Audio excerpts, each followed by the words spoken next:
La aplicación del conocimiento de los procesos relacionados con la estructura y expresión de los genes sirve para diversos fines en investigación básica y aplicada.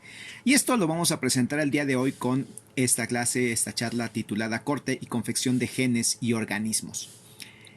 Podemos decir, en primer lugar, hablando sobre estas herramientas, que la clonación molecular es el procedimiento de producción de múltiples copias de un fragmento de información genética que hace uso de distintos elementos genéticos móviles, tales como plásmidos, transposones y virus.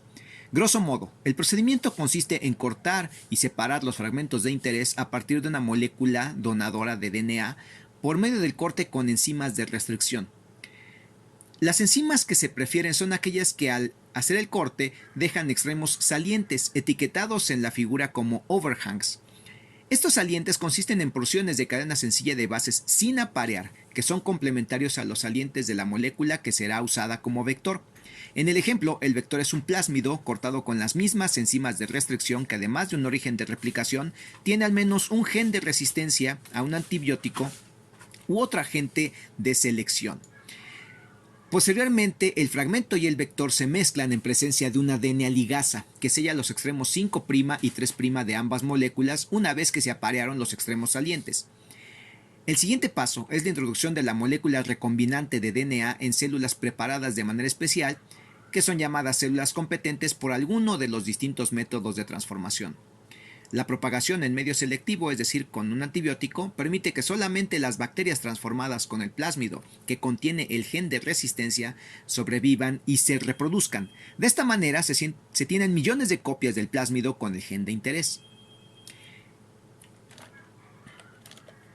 Otra de las herramientas que es muy útil es la construcción de bibliotecas de genes.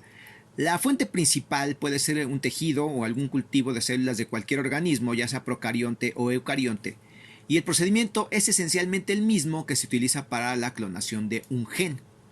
Una opción muy útil para la construcción de bibliotecas genómicas consiste en recolectar el RNA del tejido y la obtención de moléculas de DNA a partir de ese RNA usando una transcriptasa reversa. La ventaja de esta alternativa es que se tienen copias de los genes que se expresan en dicho tejido, y los fragmentos así obtenidos se clasifican como ESTs, que es el acrónimo en inglés de etiquetas de secuencias expresadas. Entre las muchas alternativas para conocer la función de un gen, existen varias que consisten en la manipulación genética de organismos para remover el gen del genoma. A esto se le llama knockout del gen o deleción del gen. En el ejemplo mostrado en la figura se muestra la obtención de ratones transgénicos con un gen suprimido. Esto consiste en remover el gen directamente a partir de células embrionarias por medio de recombinación genética con un vector que reemplaza la región codificante genómica con un fragmento no codificante. Posteriormente, los núcleos de las células modificadas se introducen en blastocistos, que son un estadio temprano del desarrollo embrionario, y se implantan en hembras receptoras, y así se estudia el fenotipo de la progenie. Entre las técnicas más socorridas en biología molecular está la reacción en cadena de la polimerasa, o PCR por sus siglas en inglés. Esta consiste en la amplificación de fragmentos de DNA, es decir, la producción in vitro de muchas copias de dicha molécula a través de una reacción enzimática cuidadosamente controlada.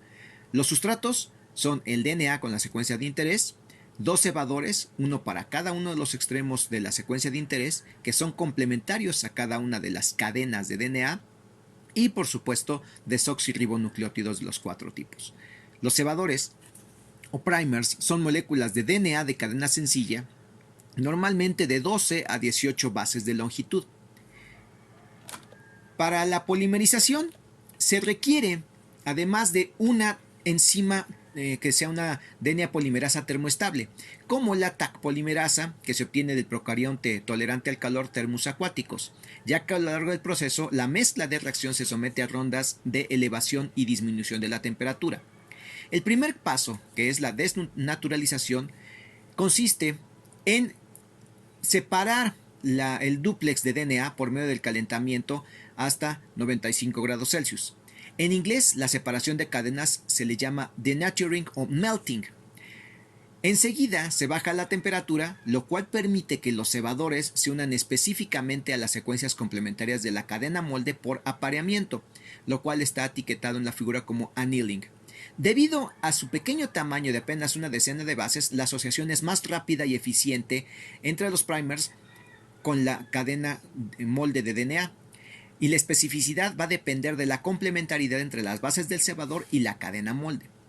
Una aclaración importante sobre las traducciones es que la palabra annealing es opuesta a melting, y estas se utilizan en un contexto para describir la solidificación de un metal después de haberlo fundido por calentamiento. Hago esta aclaración porque muchas veces se traduce erróneamente annealing como alineamiento. Dejando de lado un poco el purismo en el lenguaje, procedo al tercer paso, que consiste en la polimerización propiamente por la DNA polimerasa. Y esa se obtiene por medio de la adición de desoxirribonucleótidos complementarios al molde en dirección 5' a 3', lo que produce el dúplex para reiniciar el ciclo. Para conocer la secuencia de bases de una molécula de ácido nucleico, ya sea DNA o RNA, se han desarrollado distintas estrategias desde hace ya varias décadas.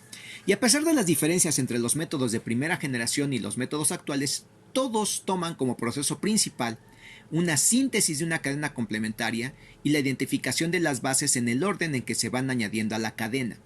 Los métodos de Sanger y Maxam Gilbert, que son los que se muestran en esta figura, requerían originalmente la separación por electroforesis de las moléculas, que en cada ronda de reacción alcanzaban distintos tamaños en presencia de uno de los 4 desoxirribonucleótidos marcados. El tamaño físico de los geles para separar las moléculas, para poder distinguir bandas que diferían en un solo nucleótido de longitud, es lo que limitaba esta técnica a moldes de apenas una decena o centena de bases por experimento, lo cual resultó bastante impráctico para secuenciar genomas que ya contienen millones de pares de bases.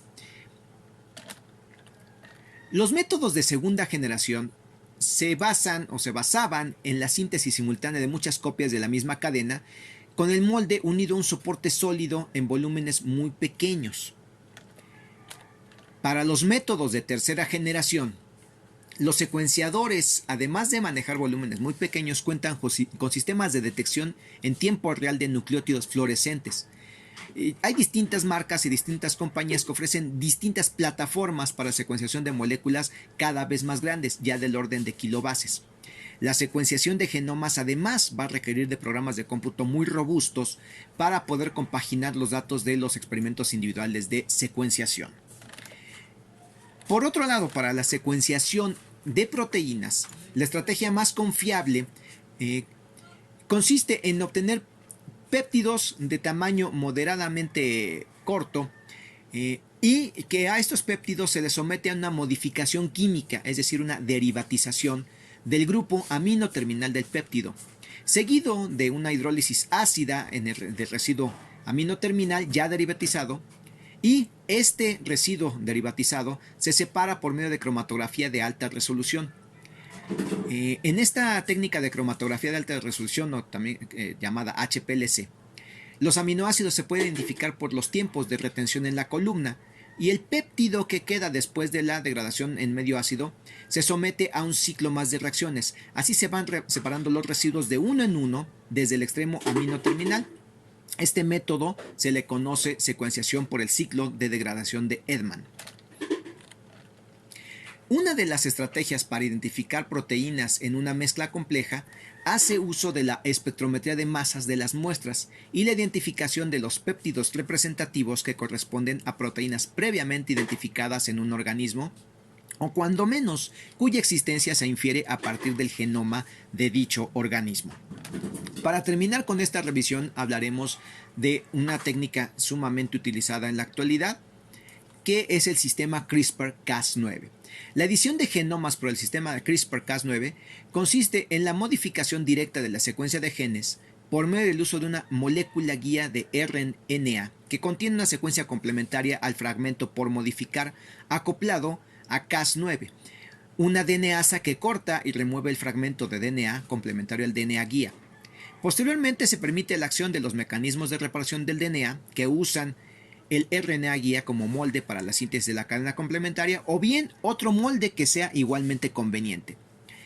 Ya en la actualidad existen distintos sistemas basados en CRISPR por medio del acoplamiento de unas proteínas a Cas9, con lo cual se puede modular la regulación de los genes, la edición del epigenoma o bien la visualización directa de regiones de la cromatina. Y bien, con esto terminamos nuestra breve revisión sobre las técnicas, la aplicación de las técnicas de biología molecular con las fuentes consultadas para esta charla. Pues bien, es todo. Muchas gracias.